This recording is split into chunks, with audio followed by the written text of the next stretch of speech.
Good day. My name is Erica, and I will be your conference operator today. At this time, I would like to welcome everyone to the Mylan First Quarter 2020 Earnings Conference Call and Webcast. All participants' lines have been placed on mute to prevent any background noise. After the speaker's remarks, there will be a question-and-answer session.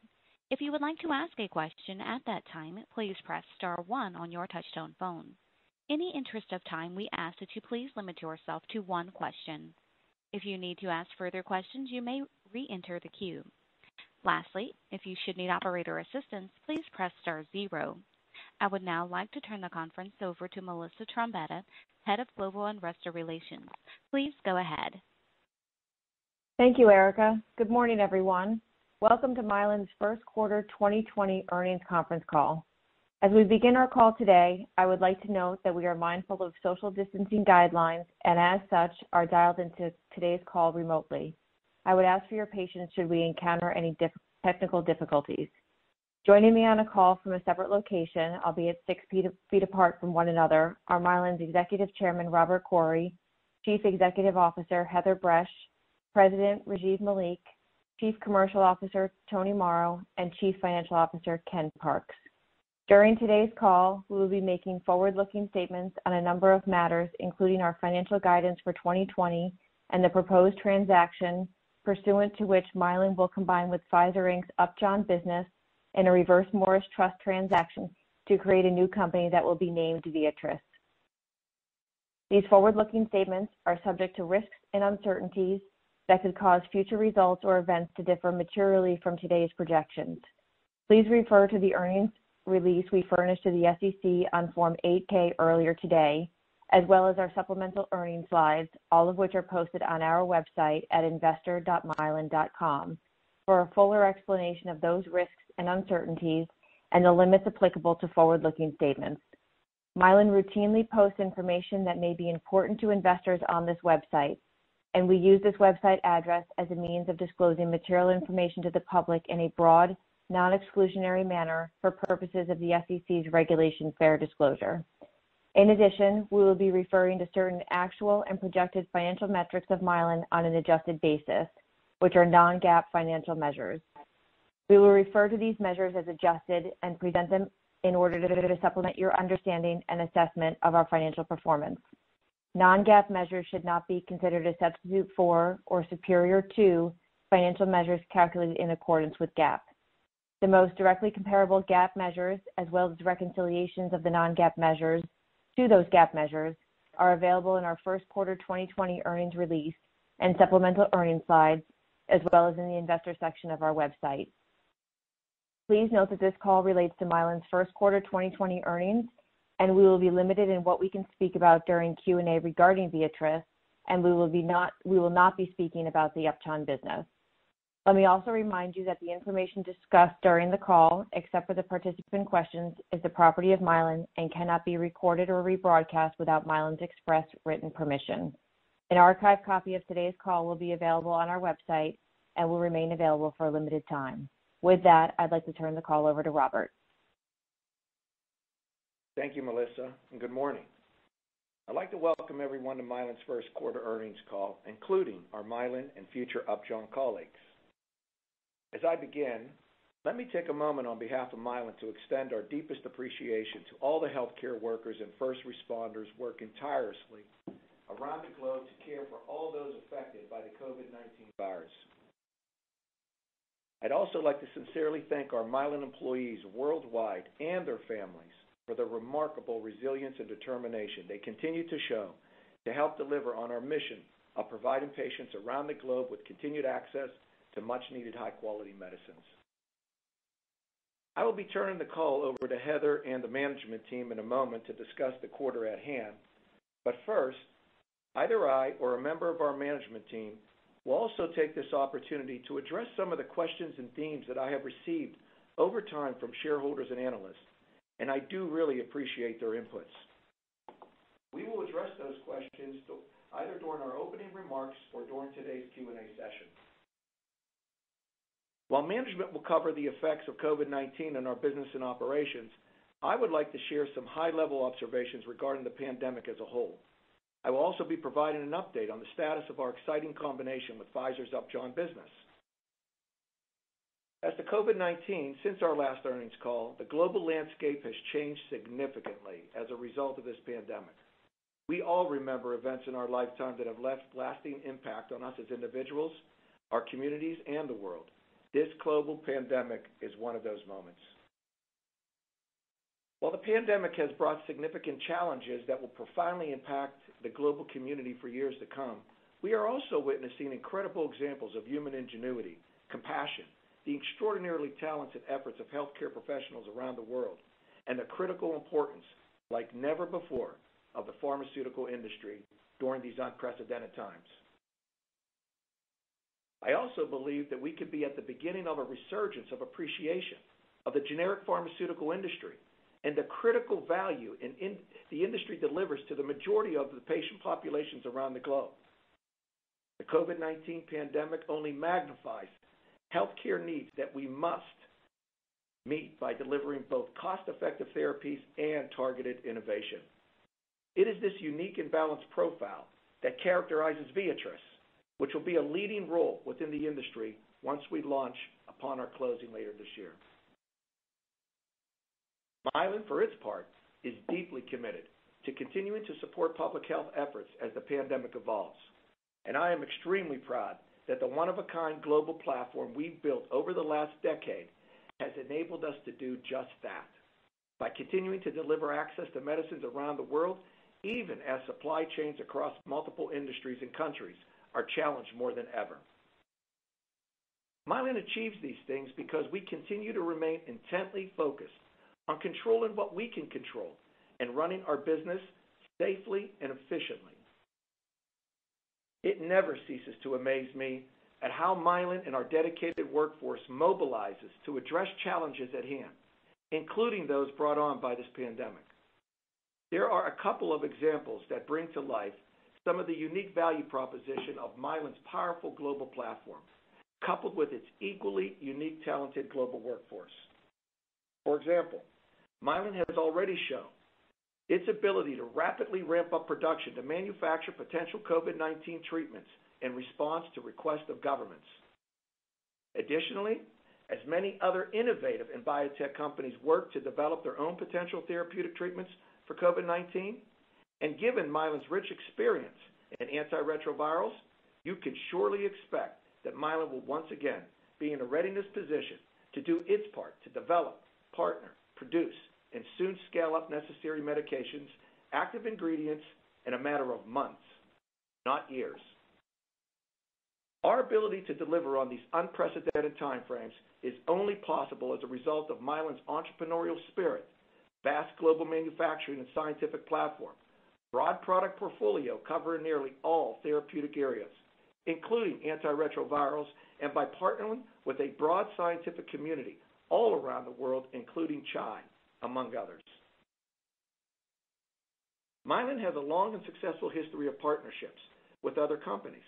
For example, we partnered with Gilead to help expand access to infectious disease medicines, including HIV, in the markets that they could not reach alone. From this partnership, we have licensed 9 medicines and distributed to nearly 10 million patients annually in more than 100 countries.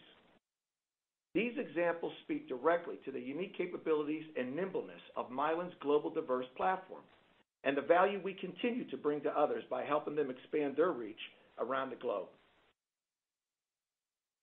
Without speaking for other industries, I can certainly tell you that in the pharmaceutical industry, especially when needing to meet global health needs for medications, these kind of accomplishments simply could not occur with just one company or one country alone approach.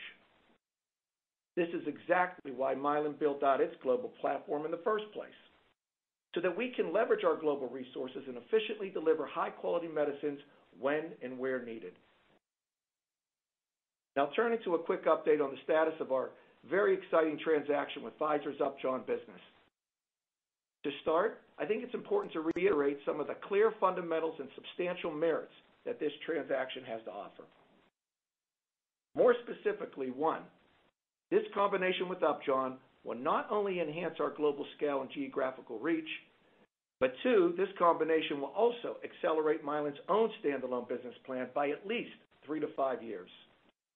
Number three, this combination will create an even stronger business model, an operating platform with expanded commercial capabilities that will not only enhance our EBITDA, but our EBITDA margins as well, and generate much greater free cash flows. We also will expect to garner an estimated $1 billion in annual cost synergies by the fourth full year after close, while at the same time pursuing more attractive revenue growth opportunities as well. Four, this combination will also create a much stronger financial profile by further strengthening our balance sheet and financial flexibility. We remain committed to rapidly delever and work towards our goal of 2.5 times the leverage ratio. And finally, five, Viatris will provide a greater focus on total shareholder return by creating a more shareholder-friendly capital allocation model, starting with our commitment to institute a dividend policy for Viatris after our first full quarter post-close of at least 25% of our free cash flow. In addition, and as I've stated previously, I continue to believe that 2021 will be a trough year from which Viatris will establish a financial baseline to grow from. While we will not be giving guidance at this time, I do think that many, but not all analyst models on both revenue and EBITDA ranges are directionally moving in the right place and consistent with where I believe 2021 may be coming together. But once again, official guidance will be given by the new Viatris management team led by Michael, Rajiv, and Sanjeev at the appropriate time. And when that occurs, I am even actually more excited about their having the opportunity to roll out and present to all of you Viatris' new and unique Global Healthcare Gateway. Importantly, this new Global Healthcare Gateway will be powered by Viatris' unmatched global infrastructure and expertise, while also offering others the ability to further empower their own assets to reach more patients worldwide. By offering others access to Viatris' Global Healthcare Gateway, which will include access to our global commercial reach across all channels, our global supply chain, our global expansive regulatory expertise, and our global cost-efficient manufacturing platform, Viatris will be able to serve a unique sweet spot and tap a new reservoir of value creation as a new pathway for partners who would otherwise need to rely on either a fragmented or highly localized or regional expansion strategies of their own. You will hear more about this and why we believe Viatris will be the true partner of choice at the first Investor Day post-close. Turning to integration planning, and although Heather and Rajiv will provide their own comments, from my own continued discussions and efforts in working with the future management team of Viatris, I am extremely pleased with their continued alignment and commitments to executing on the objectives that we have set forth in the roadmap to optimize total shareholder return. We will also be finding an opportunity for Michael, Rajiv, and Sanjeev to speak with shareholders and analysts directly at the appropriate time and as we monitor the evolution of the COVID-19 precautions, but certainly before closing. Also, you should know that our extraordinary general meeting, EGM, for the Mylan shareholder vote to approve this transaction is currently scheduled to coincide with our annual general meeting, our AGM, on June 30th. In addition to the shareholder approval at that meeting, the only outstanding third-party approvals at that point would require to close the transaction will be from the remaining antitrust regulatory authorities. Hence, this is why we feel very confident at this time that we'll be able to close this transaction in the second half of this year. I look forward to answering your questions during the Q&A session. I'll now turn the call over to Heather for comment at the quarter at hand. Thank you, Robert. Good morning. We hope everyone listening today is staying safe and healthy as we continue to navigate these unprecedented times together. Our hearts and thoughts are with all of those who have been personally affected by COVID and all of the healthcare workers and first responders who continue to go above and beyond to help save lives. I'd also like to send a special message of gratitude to our entire Mylan family, especially our frontline workers. Due to their efforts, our manufacturing facilities have remained operational, and we've been able to continue meeting patients' needs even amid the challenges of a global pandemic. We recognize that the pharmaceutical industry, including Mylan, has a unique responsibility to help respond to public health needs during this time. Our efforts have been aimed at fulfilling those responsibilities on a number of fronts, including protecting the health and safety of our workforce, continuing to produce critically needed medicines, deploying our resources and expertise in the fight against COVID-19, supporting the communities in which we operate, and maintaining the health of our overall business. Though the world around us has certainly changed, our mission remains the same. We've made extensive efforts to ensure supply continuity for critical medicines, ranging from maintenance treatments for chronic conditions to ICU drugs or anti-infectives in short supply due to the increased demand related to COVID-19. We're also participating in clinical and prophylactic trials through which product donations, including the World Health Organization's Global Solidarity Trial, and are continuing to evaluate additional opportunities to meet unmet needs. There's no doubt that COVID-19 has tested the strength of supply chains across multiple industries and countries. We all rely on a very global economy, especially when it comes to the availability of medicine. As the pandemic continues to evolve, we have received a number of inquiries regarding government's increasingly urgent interest in strengthening domestic pharmaceutical manufacturing and supply. We have and will continue to spend time with legislators and regulators around the world on this important topic to hopefully help find the right balance between strategic supply and global needs. With all that said, I'd now like to turn to our first quarter results. Our performance came in with total revenues growing 5% or 8% on a constant currency basis. In addition, adjusted EBITDA improved 6% over the prior year, with strong adjusted free cash flow, especially for the first quarter, coming in at $357 million.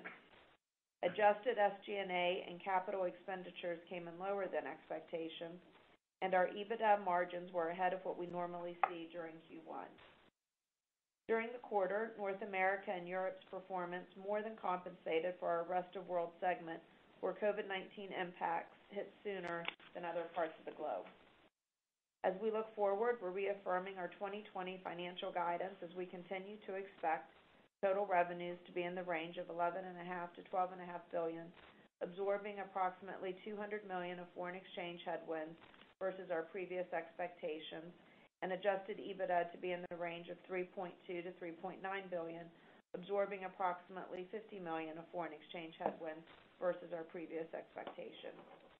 These ranges account for COVID-19 impacts forecasted through Q2 and assume that healthcare systems around the world will begin to resume their normal functions in the second half of 2020. This guidance also takes into account the fact that we are absorbing a delay in some of the benefits of our business transformation program because we paused certain restructuring elements of the plan due to COVID. Regarding the work we're doing to successfully close the transaction with Pfizer's Upjohn business, as Robert mentioned, we remain confident in our ability to achieve that milestone in the second half of 2020. To date, we have received antitrust regulatory clearances in 15 jurisdictions, including the recently announced conditional approval from the European Commission, and we continue to work collaboratively with regulatory agencies around the world on the remaining clearances. I'm impressed every day by the energy and motivation that the Mylan and Upjohn teams bring to the integration planning, while also meeting their day-to-day and COVID-related responsibilities. I'm confident that Viatris will be well-positioned to be a true partner of choice, especially as health systems globally grapple with the realities of evolving patient needs and new healthcare paradigms. With that, I'll turn the call over to Rajiv, Tony, and Ken to provide additional detail on the quarter and our COVID-19 response efforts. Thank you, Heather, and good morning, everyone. I would like to begin by echoing Robert and Heather's thanks to our thousands of Mylan colleagues all over the world who have done above and beyond during this challenging time in support of our mission, especially our frontline workers whose commitment and teamwork has enabled Mylan to continue its operations without missing a beat and respond to the need for certain critical medicines. During this unprecedented time, we have taken extraordinary measures to keep our operations safe so we can ensure continued supply of our medicines. A few examples include implementing social distancing within the plants, increased sanitization of common areas, temperature and symptoms monitoring, and staggering shifts. I would like to take some time to address the inquiries that have come from various stakeholders around the impact of COVID-19 on our supply chain, especially given our relatively large presence in India. As you can see on slide 5 in our earnings presentation, Mylan strategically has maintained a broad, diverse, and resilient manufacturing footprint.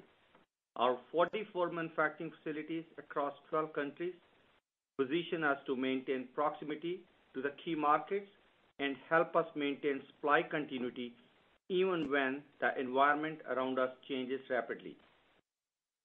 Our top 50 products are supplied from 15 different countries and 30 different manufacturing locations. From an API point of view, not only are we vertically integrated for several key products, but we have also built strategic partnerships with our API suppliers and built-in redundancies to mitigate disruption. Today, approximately half of our API come from India and China, and the other half from North America, Europe, and rest of the world. In India, we have 19 manufacturing facilities located in 5 different states, which mitigates risk of disruption in any given part of the country. Similar to other countries, our operations in India did not experience much disruption. Even during the first week of lockdown, while rules regarding essential workers were being clarified, these sites saw minimal disruption. By the second to third week, Indian operations were back to normal. It's also worth noting that Mylan has not to date experienced any meaningful disruption from its more than 500 third-party supply partners located around the world. We are continuously monitoring our inventory levels of our raw materials and dosage forms, and currently are in a strong position from a supply point of view to meet our customer needs across the globe. Turning to our first quarter results, we delivered $2.6 billion in total revenues, which is an 8% constant currency growth versus the prior year. These results reflect solid underlying business performance and execution on recent launches. As you may expect, we did see increased demand due to COVID-19, which resulted in an increase in net positive consolidated revenues of approximately 2%, primarily coming from Europe. For North America, our net sales were $956 million, which is up 4% compared to the same period last year. Growth was largely driven by Wixela, a generic to Advair, which, as you may recall, was launched in the first quarter of 2019. We are also pleased to see that Yupelri, our nebulized once-daily LAMA, achieved 87% share of nebulized LAMA market and a 13.7% share of long-acting nebulized market. In Europe, our net sales totaled $1 billion, which are up 18% on a constant currency basis compared to the same period last year. Our strong quarterly performance was primarily driven by the higher net sales and volumes of existing products. For example, products such as Creon, Dymista, Brufen, and Julio, which is our biosimilar to Humira, showed double-digit growth due to the targeted investments in the key markets. In addition to the estimated impact of COVID-19, increased volumes were driven by the resolution of the supply disruptions in the prior year period. Moving on to the rest of the world, our net sales were $611 million. This is flat on a constant currency basis compared to the same period last year. The estimated negative impact from COVID-19, which resulted in a slightly weak performance in China and Japan, was largely offset by strong performance of our antiretroviral franchise and new product sales primarily in Australia. I would now like to share some key pipeline updates. I'll start with an update on our industry-leading comprehensive global biosimilar portfolio. Tony will later provide more detail from a commercial perspective. To begin, we remain on track with our expected approval of insulin glargine to support a mid-year product launch. This quarter, Biocon's Malaysia's manufacturing facility received FDA pre-approval. With respect to the related patent litigation, we received a favorable district court decision on March 9th, and further IPR decisions remain pending. We also continue to be engaged in active discussion with FDA on a viable pathway to obtain an interchangeable designation. In addition, we expect to launch our etanercept product, which is our biosimilar to Enbrel, in the second half of this year in Europe. Our BLA and marketing authorization for our biosimilar to Avastin is currently under review with FDA and European authorities. In addition, the development of our biosimilar to Aspart and Eylea remain on track. Also, as recently announced by Revance, we are continuing discussions with them regarding the development of a biosimilar to Botox. We plan to provide an update on the path forward by May 31st. Now, I will provide an update on some other pipeline products. As I mentioned last quarter, we continue to deepen our pipeline with high-value product opportunities. I'm pleased to inform you that we have filed an IND application for MR107A01, which is being developed as a non-narcotic oral analgesic for the management of moderate to severe pain, and we plan to initiate phase 2 clinical studies this year. We also continue to progress the development of MR106A01, which is a novel synthetic antimicrobial peptide that's being developed as a topical product for burn wound treatments. This product will enter clinical development later this year. Lastly, the phase 3 study for our glatiramer acetate once a month program was initiated last October. This is a pivotal clinical study for the US NDA. To date, the study enrollment has been progressing well, with more than 170 patients dosed in the study across 56 sites. Regarding Morgantown, we have continued to make progress on our comprehensive and ongoing remediation efforts at the facility. And I'm pleased to share that FDA has determined the inspection classification of the site as voluntary action indicated, which changed from OAI. We are awaiting the formal closeout of the warning letter, which was issued in November 2018, and we expect to receive it at any time. Before I hand it over to Tony, I would also like to express my excitement about our continued progress with Upjohn on integration planning. I look forward to continuing to partner with Michael, Sanjeev, and the future Viatris leaders as we plan this integration and create a new champion for global health. We are successfully managing the process virtually given the current environment and are taking advantage of the additional time to focus on executing a quality separation and integration planning program. And with that, I will now turn the call over to Tony. Thank you, Rajiv, and good morning, everyone. In terms of my remarks today, I'd like to elaborate on two topics. First, I'd like to provide a State of the Union on our commercial efforts and share some further detail on how we are navigating our commercial business globally through the COVID-19 pandemic.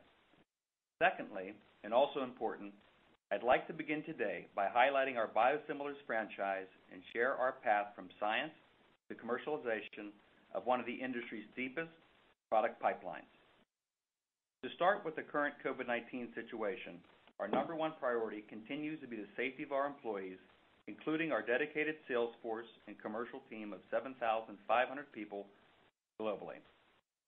In most countries, we have moved to a remote engagement model and have found new ways of doing business, relying heavily on technology, and focusing efforts on connecting with healthcare professionals through various virtual tools. Through the impressive work of our sales team, we have completed nearly 200,000 interactions with healthcare providers over the past 8 weeks and continue to provide the same level of value support that our teams have always delivered. I'd like to personally thank these dedicated teams for their continued efforts and hard work during these complex times. Throughout this pandemic, we also continue to collaborate with pharmacies, hospitals, wholesalers, governments, and healthcare providers to help address patient needs. We remain focused on ensuring customer and patient access to needed medicines and are closely monitoring volumes of critical products. Our service levels are currently strong, and I am pleased to report that to date our customers have sufficient supply on hand in markets across geographies. Turning to our Biosimilars franchise, we have always viewed this as an investment for the long term and one made globally across many territories. As we have invested in our pipeline and successfully demonstrated the science behind these products, we knew the next important step was to focus on the commercialization strategy. We are in the beginning stages of this journey in most of the developed markets around the world, and we know we have much work to do. We are focusing on 2020 as a year of expansion as we've continued to increase our commercial footprint in the U.S. and abroad. Our initial focus for this stage was to scale the organization and ensure we were methodically optimizing the opportunity to meet demand and maintain stock as we began to introduce biosimilars to markets around the world. Now, with multiple global commercial launches underway and added learnings from our experiences in market, our focus has shifted to execution and strategic performance, and we continue to look to grow our business and capitalize on new global opportunities. To provide a comprehensive look at where we are today, we offer one of the industry's largest and most diverse global biosimilars franchises, which includes products either on the market or in development, focused on areas of oncology, immunology, endocrinology, ophthalmology, and dermatology. We have received more than 150 marketing authorizations for biosimilar products in more than 85 countries worldwide. In the U.S., we've launched Fulphila, a biosimilar to Neulasta, and Ogivri, a biosimilar to Herceptin, and have strong confidence in our long-term capabilities from physician, payer, and hospital standpoints to fully execute on both products throughout 2020 and the coming years. As Rajiv mentioned, we look forward to the anticipated approval and launch of Semglee, our insulin glargine, as we continue to expand our portfolio in this market. In Europe, we've launched Hulio, a biosimilar to Humira, and we are beginning the launch process for Ogivri, Semglee, and Fulphila in various markets as we broaden our biosimilar franchise offerings in many European countries. In addition, as Rajiv noted, we are looking forward to launching Nepexto, our biosimilar to Enbrel, following anticipated regulatory approval in the coming months. Other highlights include the recent launch of Fulphila in Canada, which extends our oncology portfolio there along with Ogivri. Additionally, in Australia, after being the first to offer biosimilar trastuzumab, we recently launched Fulphila there as well and are encouraged by the early market response.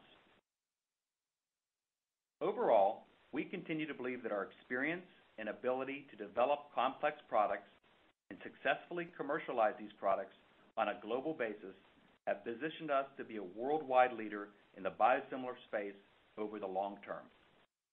We remain enthusiastic about this franchise and continue to look for opportunities to invest as well as expand our portfolio. With that, I'll now turn the call over to Ken. Thanks, Tony, and good morning, everyone. I'll take a few minutes to provide a summary of our financial results for the first quarter. Q1 2020 total revenues of $2.6 billion were 5% higher than the prior year and 8% higher on a constant currency basis. The consolidated results were favorably impacted by approximately 2% due to increased customer buying patterns and patient prescription trends resulting from the COVID-19 pandemic. The majority of this impact was realized in Europe. In addition, total revenue growth reflects higher volumes of existing products and, to a lesser extent, new product sales of approximately $70 million, partially offset by lower pricing.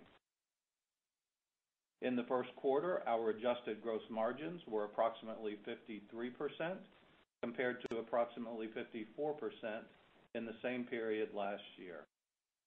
The decline is primarily the result of lower gross margin on sales of existing products in the rest of the world as well as North America, partially offset by higher gross margin on sales of existing products in Europe, along with sales of new products in all three regions. From a segment profitability standpoint, North America increased 9% in the quarter, excluding costs associated with the Morgantown restructuring and remediation program. This increase reflects contributions from new product sales, higher volumes, and favorable product mix, partially offset by impacts from lower pricing on existing products due to changes in the competitive environment, including levothyroxine. Europe segment profitability also expanded, up 35% in the quarter, primarily driven by the favorable impact of higher sales volumes along with lower SG&A spending. Conversely, rest of world segment profitability declined in the quarter, down 27%, as a result of lower pricing on existing products, primarily due to governmental pricing reductions in Australia and Japan, and unfavorable product mix, which was partially offset by benefits from new product sales along with higher ARV volumes. Both Europe and rest of world segment profitability results were negatively impacted by foreign currency translation. In Q1, adjusted R&D of $112 million was 19% lower compared to 2019 due to higher payments in the prior year period related to clinical activities for products in development. During the quarter, adjusted SG&A spending was lower than our expectations and essentially flat year over year, reflecting lower travel and promotional activities, primarily resulting from COVID-19 related travel restrictions, and lower legal expenses, primarily offset by higher payroll related expenses. In Q1, we reported adjusted net earnings of $467 million and adjusted EBITDA of $751 million, an increase of 11% and 6% respectively. These increases versus the prior year primarily reflect the impact of the increase in our revenues and lower R&D spending, partially offset by negative foreign currency translation impacts. For the 3 months ended March 31st, 2020, adjusted free cash flow was strong at $357 million, an increase of $330 million over the prior year. The year-over-year increase was primarily driven by improvements in working capital velocity and timing of certain other payments. For the remainder of the year, we expect adjusted free cash flow to benefit from seasonally increasing profitability, coupled with the resulting reductions in net working capital from first quarter levels. At the end of Q1 2020, our debt to adjusted EBITDA leverage ratio was 3.6 times, in line with our expectation and our covenant requirements. We anticipate full-year adjusted free cash flow generation consistent with 2019 levels and continue to target approximately $1 billion of debt repayment in 2020, starting with a scheduled maturity of €500 million of bonds later this month. While we don't presently see any negative liquidity trends related to the COVID-19 pandemic, we will certainly continue to monitor those trends very closely. We currently believe our positive cash flow from operations, along with our existing borrowing facilities, providing liquidity up to $2.6 billion, will allow us to meet our liquidity needs for the remainder of the year. we remain fully committed to our investment-grade credit rating and to further reducing leverage. Finally, as you heard earlier, we're reaffirming our full year 2020 guidance that we provided this past February. Total revenues are expected to be in the range of $11.5 billion to $12.5 billion, absorbing an estimated $200 million of foreign exchange headwind beyond our previous expectations. Full year adjusted EBITDA is expected to be in the range of $3.2 billion to $3.9 billion, absorbing an estimated $50 million of foreign exchange headwinds beyond our previous expectations.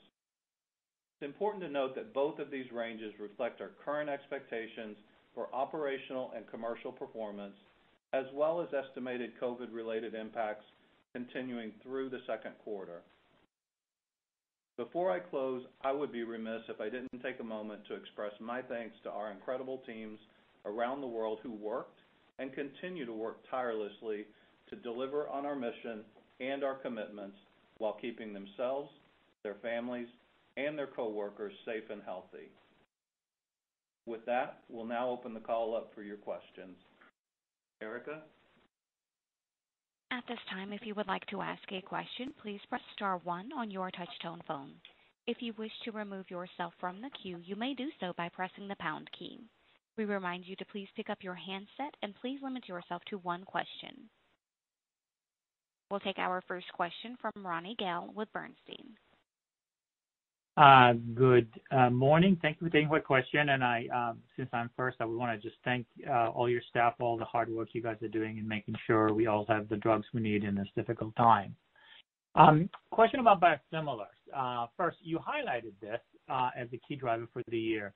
Could you share with us roughly what is your current run rate for biosimilars in the first quarter and how much you think it will grow to the end of the year? Obviously, if you set it to yourself as a key goal, it would be great to be able to track your performance against it. And related, you've mentioned interchangeability for Lantus. I guess the question is, are we looking for the launch of both the vial and the pen at the same time? And do you expect interchangeability potentially in both or just one of them? Thanks, Ronnie. And first of all, I just want to reiterate, I could not be more excited, more confident about our Biosimilars franchises, not just here in the U.S., but around the world globally. You know, as we continue to launch these products, not just the run rate we're seeing in the quarter or the year for 2020, but for the long term. These products are products that, you know, are sticky. They add long-term value, and we truly look forward to not just launching what we have, but launching other products. As we outlined either late last year or early beginning of this year, you know, we had $3 billion in revenues from products we're going to be launching up through 2023.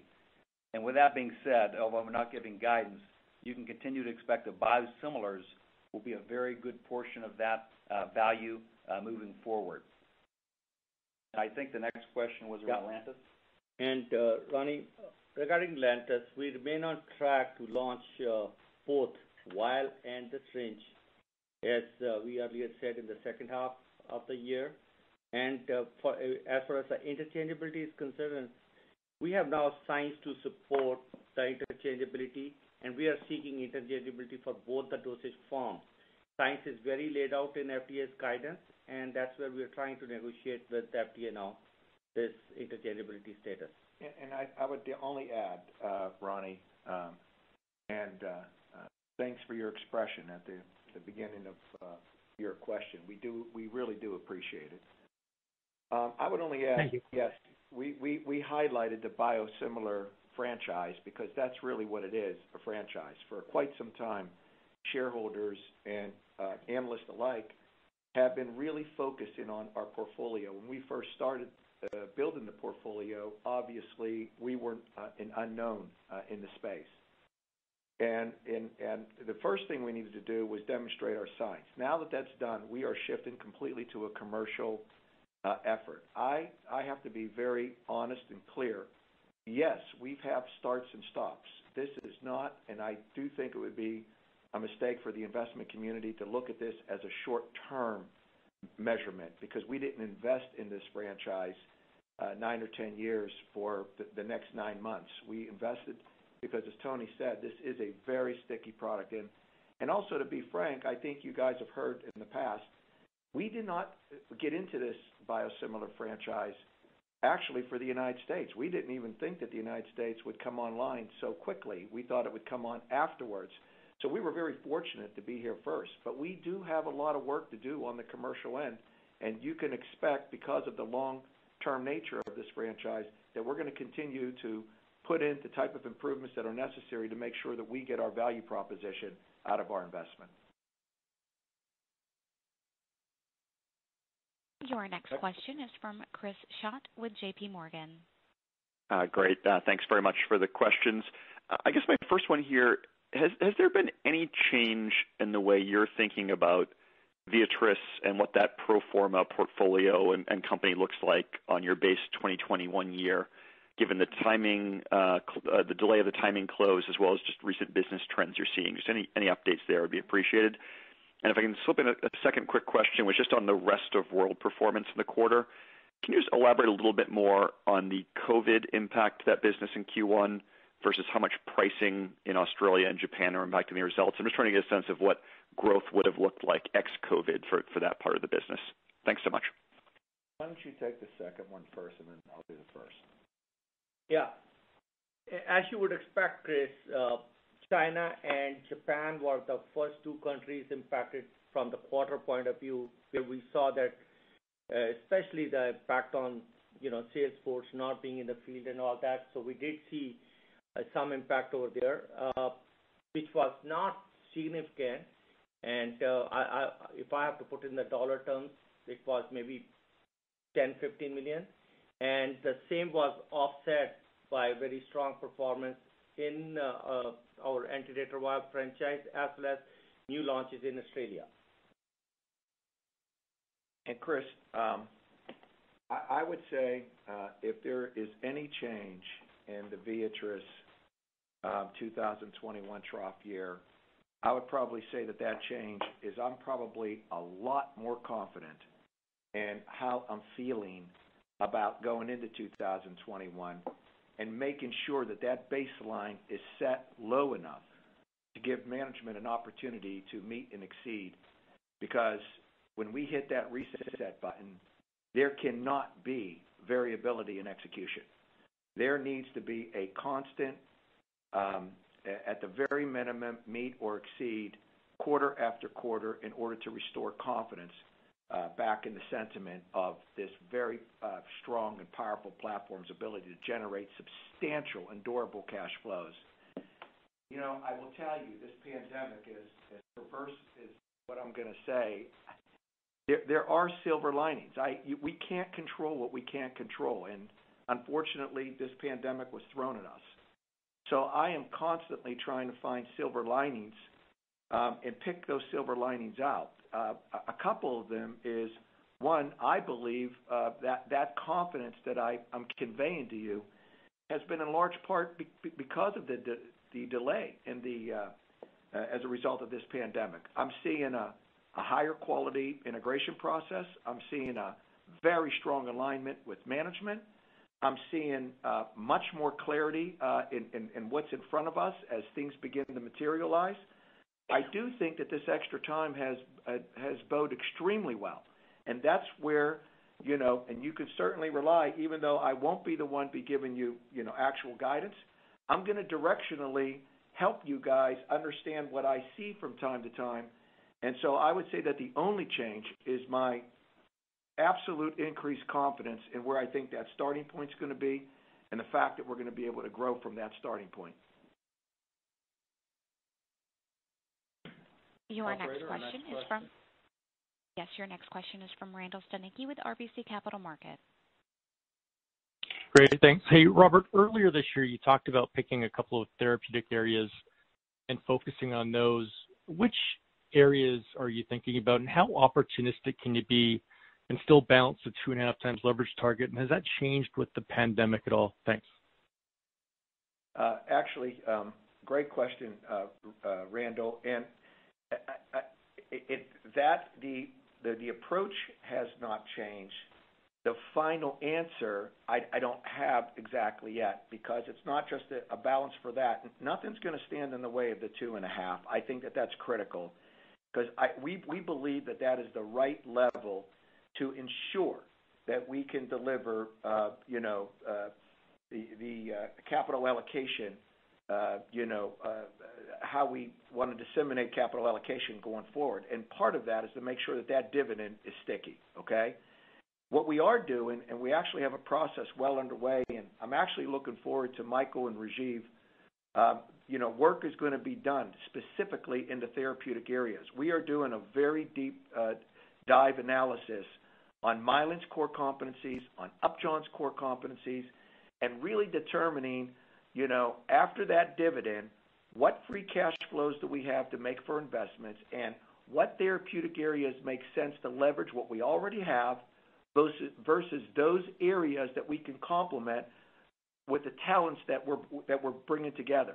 So I do believe we're going to need a little bit of time. I can probably promise you that at closing, now that we've been extended, and when Michael, Sanjeev, and Rajiv come up and make the presentation, we will have those therapeutic categories for you in terms of directionally where this company wants to put its investments. Your next question is from Umar Raffat with Evercore. Hi, thanks so much for taking my question. Robert, there's been a lot of investor questions on whether you guys will have a dividend at all and what the size of the dividend may be. It'd be really helpful if you could give us some color and perspective on that. And Rajiv, perhaps if you could speak to pharmacy visit trends in Europe in light of COVID. And I ask because it seems like you're not seeing any demand impact, but I'm trying to lay it in the context of what's happening because of COVID social separation, as well as, in particular, what the impact of Meta and Abbott EPD business could look like in Europe.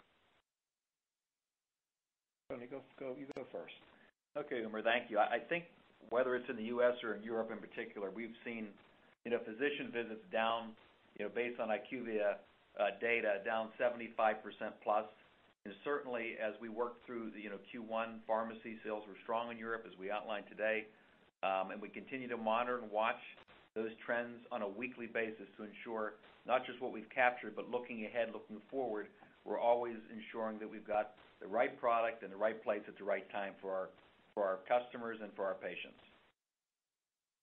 And Umar, in terms of the dividend, I honestly, I'm trying to figure out how the question in the mind of some investors, or what was said to give any thought that we are not committed to this dividend. There are two things that I want to point out.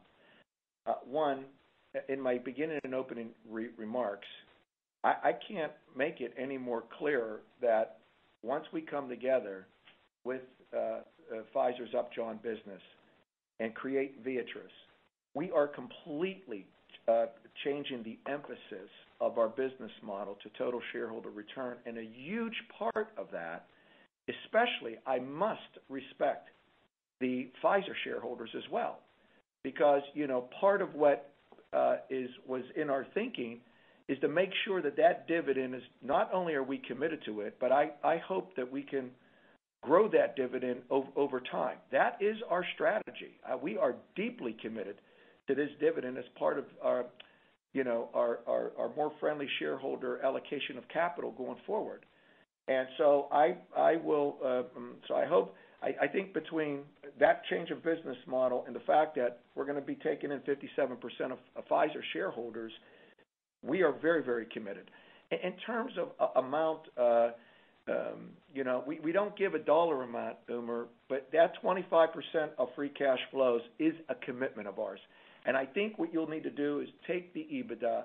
I think I've kind of sort of directionally given you guys where I think the right starting point is. And I think it's, I do believe it's substantially higher than the $500 million that you are referencing, but I don't want to give a specific dollar because we're basing it off of our free cash flows. Your next question is from Akash Tewari with Wolfe Research. Hey guys, so I wanted to go back to the $4 billion pro forma GAAP free cash flow that was I guess not guided, but at least directionally guided for Viatris when the deal was originally announced. Can you walk us through the bridge between the roughly $7.5 billion in pro forma EBITDA to the $4 billion in free cash flow? There seems like there's an undisclosed impairment charge. And given the tweaks on the business, are you comfortable with that $4 billion free cash flow number on a go-forward basis? And secondly, on gross margins, we noticed both in the U.S. and EU, margins were up year over year, but overall gross margins were slightly down. Can you give us some color on what's driving this gap between the interest segment margins going up, but the overall gross margins going down? Thanks a lot. So, Ken? Yeah, so Akash, thanks for the question. On the difference between the cash flow and the EBITDA number, it's the typical items that run through there. It's depreciation and amortization. That's added back, right? So then you get down to cash flow, you actually have to take that back out. You get your tax rate applied to it. You have interest, and there's clearly going to be interest on not only the existing Mylan debt, which is about $500 million. There's going to be interest on the $12 billion of financing debt, and you can call that about the same amount depending on where rates land. When you do that, you should end up very much right at the $4 billion number that you're trying to calculate to. So it's the typical items that would take you from EBITDA right down. I don't think there's anything related to, I know there's nothing related to anticipated impairment charges in that math. And the gross margins. The gross margins overall, the business gross margins are in, I think, both North America and Europe. The operating margins of those businesses, which are somewhat reflective, are both increasing year over year, whereas in the rest of world segment, the operating margins in that business, and that's shown on the chart that's included in our earnings material, declined a bit, I think about 300 basis points year over year, driven by the details that we called out, including stronger volumes of ARV, which tends to be a lower gross margin part of the business, combined with the pricing changes, the government pricing changes in Australia and Japan. So not all three businesses are showing expanding operating margins, which is reflective of the gross margin trends, and that should get you to about a point of overall consolidated gross margin deterioration. Your next question is from Greg Gilbert with SunTrust. Thank you. Ken, I was hoping you could talk about the inventory levels of Mylan products at key customers at the end of March versus the end of December. And for Tony on biosimilars, I get that your comments are about the long-term franchise value, but I was hoping to ask more specifically whether anything's changed in either your approach or your supply situation in the new Lasta market in the U.S. and any early comments you have on the Herceptin market, albeit early, pros and cons, or anything different about that market. Thanks. So, Greg, on inventory levels, I'll make a comment. Tony may have more to add to it because we're all following this very, very closely. And one of the things that we are pleased with is that with the sales levels that we've seen, including with the COVID impact that we called out, primarily in Europe, equivalent to about 2% of our total consolidated revenues, inventory levels consistently by market, by category, have been relatively consistent with what we saw December 31st going to March. And we measure those based upon looking at, the sales numbers and the anticipated sale out over a period of time and taking into account some of the step up and the sell into the channel. Even with that, we are seeing inventory levels that are solid, but very consistent with what we saw in December. Yeah, and Ken, I think the only thing I'd add to the inventories around customers is this is consistent even as we see certain therapeutic categories surging sequentially in the months, like products in the respiratory therapy that we have a large percentage of products in. So we're monitoring these on a monthly basis, ensuring patients and customers have ample supply. I think, Greg, as it relates to biosimilars, just going back to this is really a long-term play for us, one that's not just U.S.-centric but global. And as we see these launches happening throughout the world and in the U.S., products like Ogivri and Fulphila, we walked through kind of where we saw Fulphila at the end of 19 in terms of where our supply ceiling was. We're seeing that open up. We were concentrating on building that commercial infrastructure, how we built that foundation. And we're starting to see green sprouts. Ogivri shares up to almost 3% this year in the U.S. We're seeing these kind of optimistic things happening, and we look forward to just growing them in 2020 and the years beyond. Your next question is from Jason Gerberry with BOA. Oh, hey, good morning, and thanks for taking my question.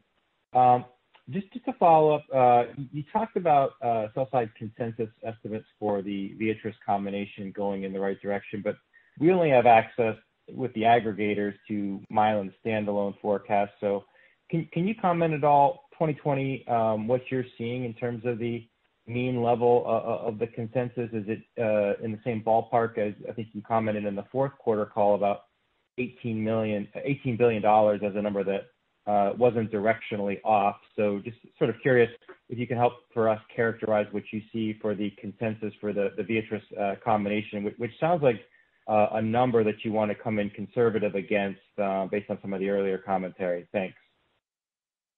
Yeah, so, again, I want to be careful here, but you're exactly right, because I'm not actually giving guidance, and I'm trying to signal to all of you that what I see in 2021 is really not a surprise to me. It's what we've seen very early on as we were way in front of some of the changes that were happening in China, and we obviously were well aware of the LOEs going into this transaction. That's why if you look at the transaction, you look at the pricing of the transaction, you'll see that we fully incorporated a lot of what we see in front of us. So we didn't really have the opportunity to jump out in front and really articulate, directionally where the business is going. And everybody started off by looking at Upjohn, 2020. And that is why I have also given comments in the past to try to help the street understand that, it's not as simple as taking S4s and adding them together and looking out into the future. As you bring companies together, there are many other moving pieces. And I think that the $18 billion, I was directionally very comfortable. And I also think that, the EBITDA, I don't see EBITDA, coming down as much only because there's a number of offsets that I can see. So we're really thinking hard, and this is where this extra time has really helped, how we will be bringing the businesses back together. And then when we take a look at the transformation work that we're doing that was already well underway at Mylan and now underway at, Upjohn. And again, I just feel that directionally you are correct. One of the things I have to make sure and ensure and pressure test with management is making sure that starting point is a true baseline to grow from, where this new management has the best chance of coming in. I mean, you can see by the roadmap that we have out there, we have very explicit plans when it comes to execution. What is it that we need to execute on, and how we're going to deliver, that total shareholder return for our investors. So I think that that 7 billion range roughly in that right, that kind of an area, that kind of is I think the right, and I haven't changed on that. Even with what I see today, I haven't changed. If anything, I'm a little more confident as I continue to see things come together. But look, if you'll just be a little bit patient and let management come forth with very specific guidance, with a lot of detail behind the guidance. And then also, I want to live up to the promise of the expectations that when management does come forth, I do think that they owe it to the investment community to share how exactly they're thinking about this global business, to do a walk around each of the geographical territories, do SWOT analysis for you. And as they speak about how they're thinking about the business, then the next step should be, that should help you guys begin to build your models. And then I think there needs to be a discussion between management and the sell-side analysts and shareholders who are building models to make sure how we're thinking about the business, what disclosures and how transparent we can be, because we absolutely want to be as transparent as we could without hurting our competitive landscape. So please expect that we're still going to go through that process. And it's just a process, but it's an exciting process and one that we're looking forward to working together with you on. Your next question is from Elliot Wilbur with Raymond James. Thanks. Good morning. Maybe just one question for Rajiv. Specifically talked about the company's ability to mitigate any negative impact on its supply chain via vertical integration and the diversification of your manufacturing base. But maybe just tell us a little bit more about what you're seeing on the cost side. Hearing from a lot of companies about significant price spikes or increases in APIs and intermediates, and then global shipping costs on occasion kind of go through the roof as well. So I don't know if those are significant enough in the aggregate. We're actually noticing an impact on overall margins, but maybe just some commentary there. And I also wanted to ask about epinephrine and supply chain dynamics there, where you currently stand in terms of inventory and how you're thinking about that product as we kind of gear up for the key back-to-school season, particularly since it may be an asset that you're going to have a lot more control over going forward. Thanks. Thanks, Elliot. Look, there has been some fluctuations from the cost perspective. There has been some increased cost of certain intermediates. There has been definitely some increased cost which we have absorbed on the logistics from freight point of view. There has been, some impact from the absorption of the overheads of certain plants, but it's not at the point that, it has come to a point that it's going to adversely. We don't see some of these trends continue the way we are at where we are. We see freight basically, getting normalized as we go along. We're getting used to this whole new norm. But as we go along, we're keeping a very close watch on this. And we will be transparent about what's coming from what bucket, how it's being impacted. More importantly, our focus has been on the continuity of supply of the critical products, supply of the important, how can we meet the surge, some ICU critical products, how the demands have increased.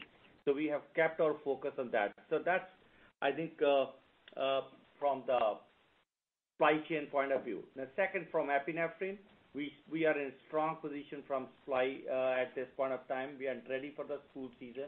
We don't see any hiccups at this point of time, Elliot. Operator, if I may, and I would ask that the rest of the analysts, your questions, we asked for one question because I did promise that we would extend our time a bit. And I do want to give all analysts an opportunity to ask questions if I could. So if you can limit your questions to one, I would greatly appreciate that, just given the time constraints. And your next question is from Gary Nachman with BMO Capital Markets. Hi, thanks. Good morning. How much additional flexibility with expenses do you have to manage through COVID-19 in the near term? Or will you just wait for the Upjohn deal to close since the restructuring program is on hold for now with the COVID pandemic? Thank you. So, Gary, thanks for the question. And it is something that, we've been watching for the last several months. There's a portion of our cost clearly that is less flexible, especially since we have and said in the prepared remarks that certain parts of our restructuring programs will be placed on hold for a period of time. We will not be addressing certain programs that require impact on employees for all the reasons that you would want us to put those on hold. There are parts of our restructuring program that can continue. Preparatory phases, looking at certain parts of our supply chain and our operational chain, so those will continue. On the question of cost, besides the payroll costs, we do have buckets of costs that are variable in nature, whether it be travel, which I called out, advertising and promotions, meeting expenses, things such as that, along with other parts of our spend that is discretionary, or I would say more discretionary and flexible in nature. With what's going on, some of that naturally reduces. I'm sure you see the same thing just like we do. People are not traveling. People are not getting on airplanes. People are doing much more by conferencing and telecalls and things such as that. So we have a measurable bucket of costs in this business that will move favorably with us. I would also remind you that our business transformation activities are anticipated, and that extends beyond our restructuring program, but it is a part of our restructuring program. Those will continue to occur as we move throughout the year, those parts of the business transformation that relate to products and evaluation of products that remain in the portfolio. So I think with the mix of all that, without giving you specific numbers on that, we believe that there is plenty of room to kind of manage with what we see with COVID and our current outlook extending through the second quarter to manage our cost base in relation to the current environment. Your next question is from Amy Fadia with SVB Leerink. Hi, this is Sheldon on for Amy. Thanks for taking our question. So maybe just one on biosimilar. Now that the Neulasta and Herceptin biosimilar market is becoming more crowded with more players coming in, what's your overall strategy of differentiation in this market? Thanks. Let me try to answer that to the best of my ability. Yeah, I would say the first thing I would just say, our competitors would love to hear exactly that. What is our strategy? It's a real dynamic marketplace, and there's actually a lot more players than I think any of us really anticipated that would be in the field. So it's all that, the strategy. This market is still in the infancy of evolving, and there's still a number of moving pieces that everyone, I think, is assessing. So with that, Tony, you can do the best you can, but I do want to be sensitive about just that. For sure. And I think, as Robert said, I'm not going to walk through strategy, but I think, we view these biosimilars as a franchise, and franchises can be in certain therapeutic categories like oncology, like you mentioned, Fulphila, Givry. Yes, we're used to competing in markets where there's many competitors, and we look forward to continuing to do that. That's not something we back away from, something we look forward to, and something I feel very confident and very excited about doing and growing over not just the quarters but the years. Yeah, and again, on the biosimilars, because it is really important to a lot of investors, we are going to measure our overall portfolio and not focus at this juncture to any one particular launch. I believe there are some launches, for example, the launches that you've seen here in the United States. You're not really following the ones, overseas as much. But yes, we had starts and stops, we had pushes and pulls, but, there's also learnings that come with that as well, and that's why I think your question's appropriate about strategy. You also need to adjust that strategy along the way as well. Your next question is from David Risinger with Morgan Stanley. Yes, thanks very much, and congrats on the performance, and thank you for all the detailed updates. So, Robert, my question is, back on the last call, you talked about a trough in 2021, but that you also needed to take a hard look at 2022. Could you just please provide an update on your thoughts and any additional commentary on the pushes and pulls? Thank you. Thank you, David. And it's a great question because without at least me projecting or in my own mind, going out to 2022, how would I ever ensure that 2021 is going to be that trough year? I think that, David, what I'm trying to focus on is, one, I think that the company is going to go through two stages for a potential re-rate. I think, one, we have to get to closing. That's the very first thing we need to do. You can talk about paying the dividend, but until you actually are in a position and start paying it, I think there's that wait. So I want to be very clear about our commitment, and I'm glad that Umer, asked the question that he did. And I think people are much closer when it comes to the dividend, even though I'm not going to give an exact number, but commit to 25% of free cash flows. I actually think people are much closer to what they've anticipated than the number that Umer put out that some people are thinking about. But I think once we close, and we're actually formed Viatris. And we have that right starting point. And people actually can see the new financial profile. I mean, we are already stronger from a financial profile than anyone in our sector right now. Imagine when we bring Mylan together with the Pfizer Upjohn business. When you take a look at that balance sheet and you take a look at our cash generation and you take a look at our friendly shareholder capital allocation, I'm just telling you right off the bat, I do think that'll be the first time we'll get the first re-rate. But the second re-rate will come, and the one I think it's going to be most impactful is when management can outline a 3 to 5 year CAGR off of that 21 trough number and put legs behind underneath that 3 to 5 year CAGR. Be very explicit about how you're going to hit those growth rates both in 3 to 5 years. What do we already have in-house? What are we relying upon? And then I think once the investment community really gets comfortable with the stabilization and the consistency quarter after quarter of the baseline profile, and then they start to see some vision where they can actually see how we're going to get the growth, then I really think that the multiple that our company really deserves will materialize, but it has to happen in steps. That's not going to happen overnight, and certainly not going to happen over our looks. But I want to thank you for that question, because I can only say that I'm looking at 2022, but more so to ensure that 2021 is really going to be that trough year. Thank you. Your next question is from David Asselam with Piper Sandler.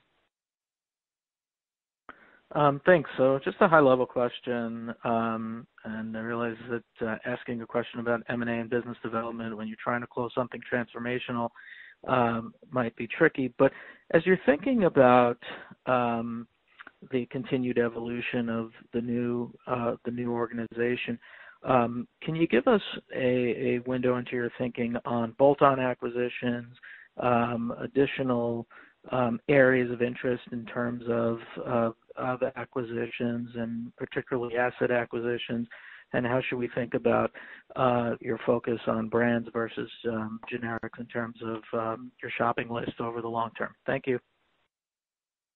Thank you for the question. I think really to be fair to your answer, I think when the new management comes forth and speaks about our new global healthcare gateway and really outlines how we intend to put to use the excess free cash flows after the dividend is paid, I do think you're going to get a very concise response, and I do think it would be a combination between what we already have in the pipeline, between what we think we should supplement our pipeline with, and that'll come with, to Randall's question, I think Randall is spot on in how he's thinking about the way we should be thinking about going forward. So I think the therapeutic category you're going to get. I think there really will be some opportunities for some tuck-ins. I don't believe you should ever be thinking about major M&A. I do think that we need to really begin to start returning capital back to shareholders. So we are in the process of really thinking about an extraordinarily disciplined approach about allocation of capital on a going forward basis. And I think it would be only fair, one, to the answer to your question, and two, to the new management team. There's a tremendous amount of work that's being done, and I like to let Michael and Rajiv and Sanjeev, let them present to the board of directors. This is something that we're expecting. We like to get their thoughts, and we like to get the rationale behind their thoughts. We like to absolutely opine on them and then let them come forth, and I really believe that the real, concise answer to your question will be forthcoming. Our next question is from Louise Chen with Cantor. Hi, thanks for taking my question here. So I just have a very simple question. What are the next steps that need to be completed in order for this Upjohn deal to close? Is there any timing you can give around those next steps, and if they could be impeded at all by the COVID-19 pandemic? Thank you. Well, the first thing is to get to our shareholder vote, and you saw that we moved it to June 30th, and kind of sort of worked out well because we can now have it at the same time as our annual general meeting. So to put the two together actually kind of worked out well. I'm hoping I can land in the Netherlands by then to actually conduct the meeting, if need be. I did see that the Netherlands passed some emergency legislation to actually postpone, to give people an extension up until October to actually have their annual general meeting on account of the COVID. So I'm looking at different ways of, working through that. I don't think that's going to be a problem. We'll look at other alternatives if we have to, but right now it's my intention to absolutely be there in person and to conduct that meeting. So I actually think that's not a difficult one, but you asked about how COVID-19 could play in. I would say that. I would say that the only other one is the remaining regulatory agencies for the antitrust. And I can tell you, I'm feeling very comfortable with the work that's been done, just where we are. I mean, obviously, when D.C. closed down, they themselves, the agency themselves, the FTC, asked for an extension. So, we've absolutely opined on their request. I don't know how you can't. But there is nothing I see that's going to get in the way of our ability to close, at the second half of this year. There's nothing I see. There's no impediment. I think we have plenty of time to accommodate both COVID-19 and the antitrust regulators in terms of what needs to get done.